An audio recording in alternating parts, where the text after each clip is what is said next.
atau sering disebut yang bertahta di kerajaan Pakuan Pajajaran. Ia adalah raja yang arif dan bijaksana. Raja juga mempunyai seorang permaisuri yang cantik jelita dan beberapa selir yang cantik-cantik. Dari hasil perkawinannya terlahirlah seorang putri yang bernama Putri Kandita.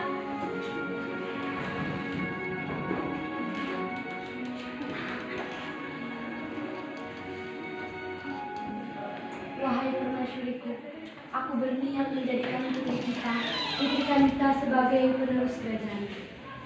Ampun Baginda, tapi bagaimana dengan sebaliknya? Apakah ia merasa cemburu? Tapi keputusanku sudah bulat. Bagaimanapun juga dia cocok sebagai penerus kerajaan. Baiklah Baginda, jika itu menjadi keputusanmu. Di sela-sela pembicaraan antara Prabu Siliwangi dengan permaisuri, salah satu selir yang tak sengaja sedang melewati ruang kamar mendengar pembicaraan antara Prabu Siliwangi dengan permaisuri. Wah, ini tidak bisa dibiarkan. Aku harus secepatnya menceritakan ke yang lain untuk mencegah Putri Kandita menjadi penerus negeri ini. Hei. Apakah kalian tahu bahwa Prabu Siliwangi akan mengangkat Putri Kandita sebagai penggantinya? Benarkah itu? Aku sangat tidak setuju dengan perkataan Prabu Siliwangi itu. Aku juga tidak setuju dengan salah satu putri kita. Kita harus menyingkirkan permaisuri dan Putri Kandita dari sini. Malamnya pun mereka melaksanakan rapat rahasia yang dilaksanakan oleh para selir dan putra-putrinya.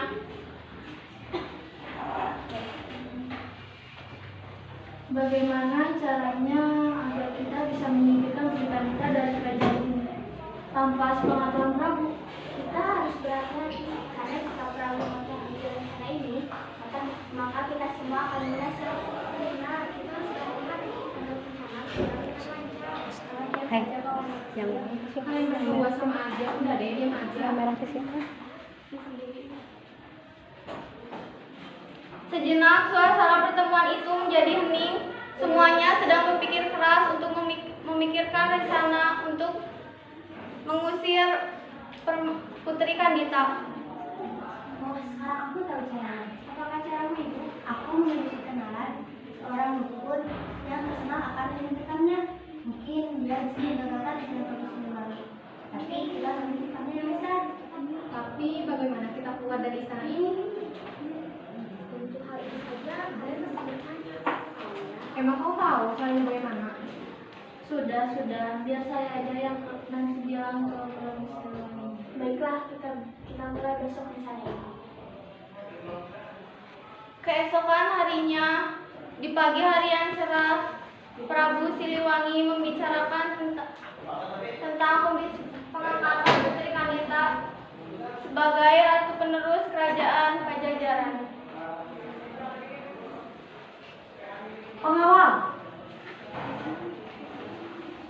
panggilkan Putri Kandita sekarang kemari.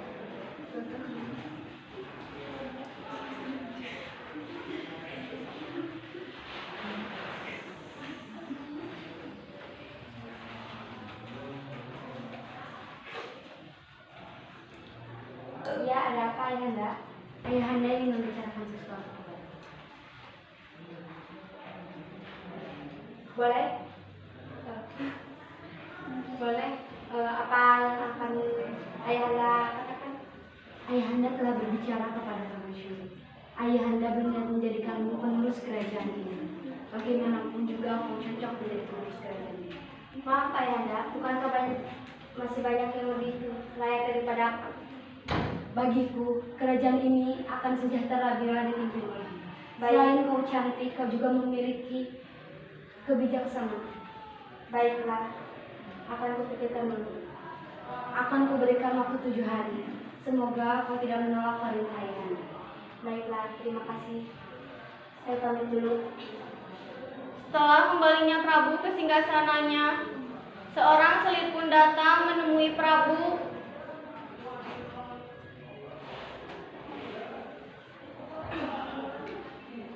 Permisi Baginda.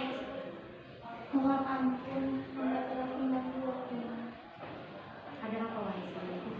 Hamba ingin meminta izin kepada Baginda untuk keluar dari istana ini. Pengawal, siapa? Aku akan mengizinkan kau pergi keluar dari istana asal kau mau didampingi oleh pengawal. Pengawal dampingi dia. Baik. Maaf, ampun Baginda. Hamba ingin melihat rakyat saja. Hamba ingin mendekatkan diri kepada rakyat. Maka dari itu, hamba ingin terlihat seperti rakyat biasa. Jika itu maumu silahkan, tapi jangan terlalu lama. Baik. Kemudian selir satu pun pergi menemui selir 2 dan 3 untuk menjalankan rencana. Bagaimana? Apakah kamu berhasil? Berhasillah aku gitu. Aku telah bisa mengambil tiket Baginda. Baiklah, kalau begitu kita mulai rencana ini. Apakah kita ikut? Kalau aku sih udah ikut Anas. Sama, aku juga mau ikut Anas. Ya sudah, kalian takut ikut saja. Lalu para selir pun menemui orang pintar yang dimaksud kemarin. Di depan gubuk yang kumuh dengan semak belukar, tampak amat mengerikan jika dipandang.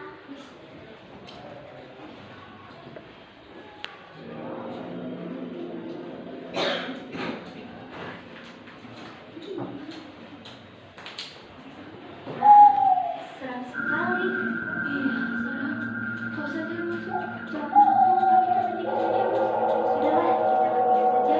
Lagian mereka sudah mengerikan.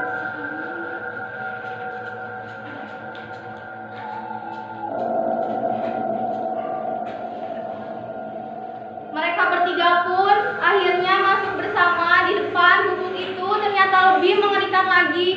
Bunga-bunga bertebaran di mana-mana dan penerangannya hanya sebuah lilin-lilin kecil.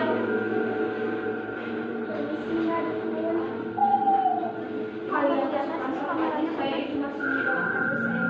Iya, Maafkan kami. nggak kelihatan. Kami memang bertemu dengan Anda sebelumnya.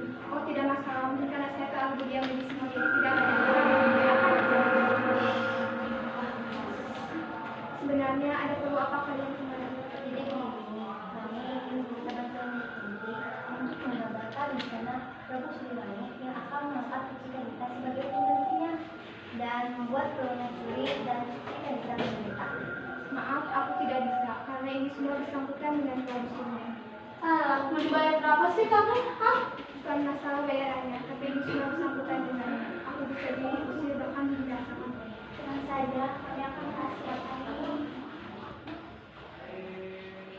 Bagaimana jika aku berikan ramuan penyakit borok yang sangat bau? Ya, tidak ada saja lah. Yang penting Pucika Gita dan permaisuri sangat menderita. Ini ambil ramuannya, tapi mana upahku? Nih, ambil kamu. Yes, tapi apakah itu mujarab? Ya sudah, pergi kamu dari sini.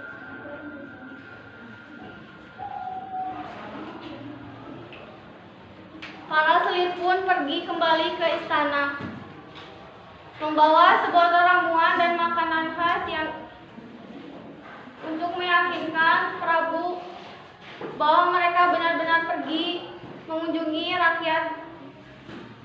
Lelahnya hari ini. Sama, aku juga lelah. Ya sudahlah, aku pergi ke kamar dulu. Aku juga mau pergi ke kamar dulu. Bagaimana kalian jalan-jalan? Sangat menyenangkan, dan aku pun membawa makanan dari para pedagang. Oh bagus, kalau begitu kalian bisa menariknya. Baik Baginda, kamu tunggu di situ. Sesampainya di dapur, para selir pun membuat 2 cangkir teh hangat yang dicampur dengan ramuan tersebut, serta memberinya roti dan anak selir 3 menghampiri ibunya. Biar aku saja pulang mengajarkan pemahaman mereka. Lakukan yang baik ya sayang.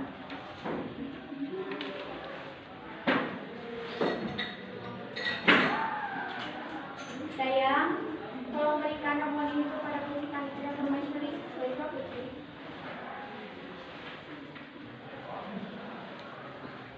Aku merasa heran dengan sikap mereka. Heran bagaimana? Ya kadang mereka baik dan kadang mereka Kalian ngobrol saja, cepat sana antarkan. Dayang-dayang pun pergi dan memberikan roti dan teh hangat tersebut kepada permaisuri.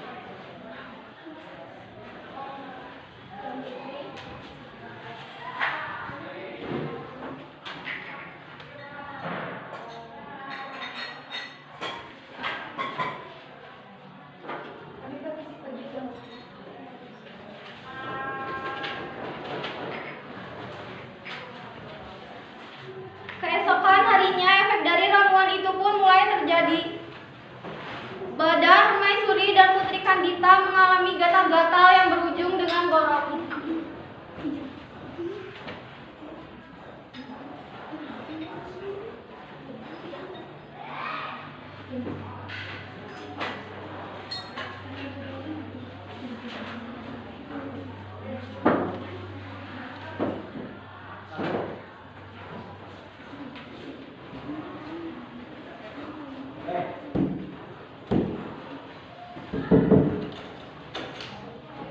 Kenapa datang? iya apa buat tadi? Boleh praktek? Oh, Aduh, gatal sekali. Ada apa permaisuri? Entahlah, badanku gatal-gatal. Baiklah, aku akan memanggilkan tadi. Baik, cepatlah.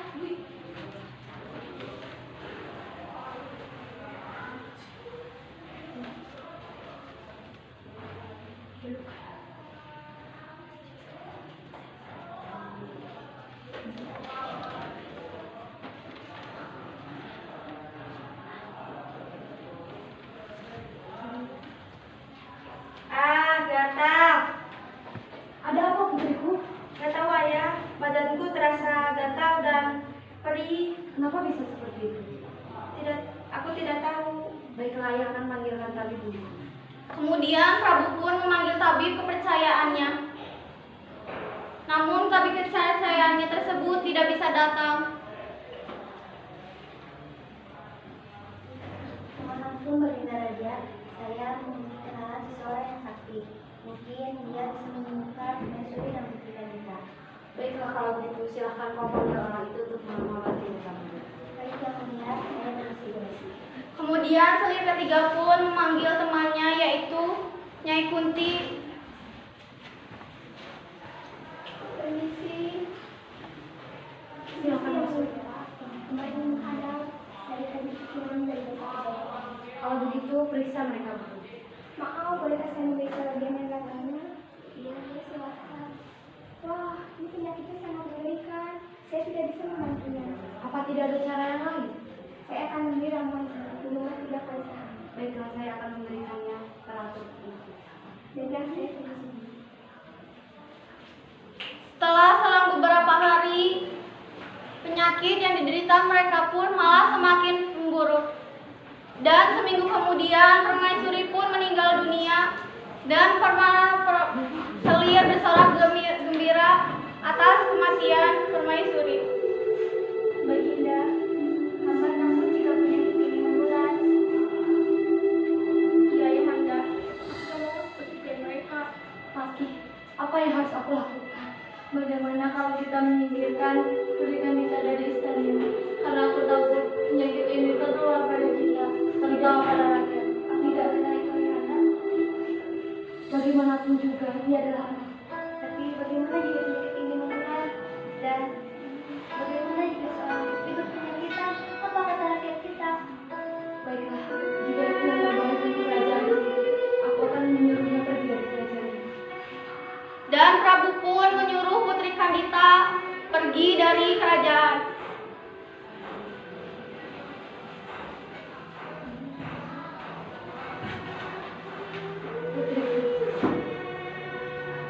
Maafkan ayah, tapi ayah harus mengusirmu dari kerajaan. Baiklah, ayah. Jika memang itu yang terbaik untuk negara ini, saya akan pergi. Sebaiknya kau pergi lewat yang belakang. Sebelumnya, ayah memiliki selendang.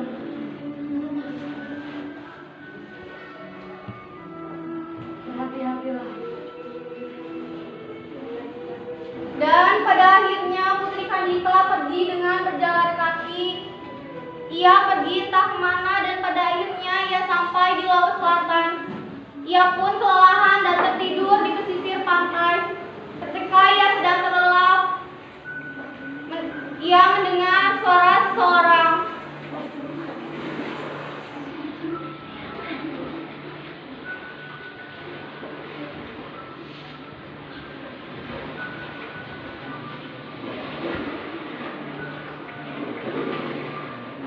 Wahai Putri Kandita, jika kamu ingin sembuh dari penyakitmu, berceburlah ke dalam lautan ini. Niscaya kulitmu akan pulih seperti sedia kala.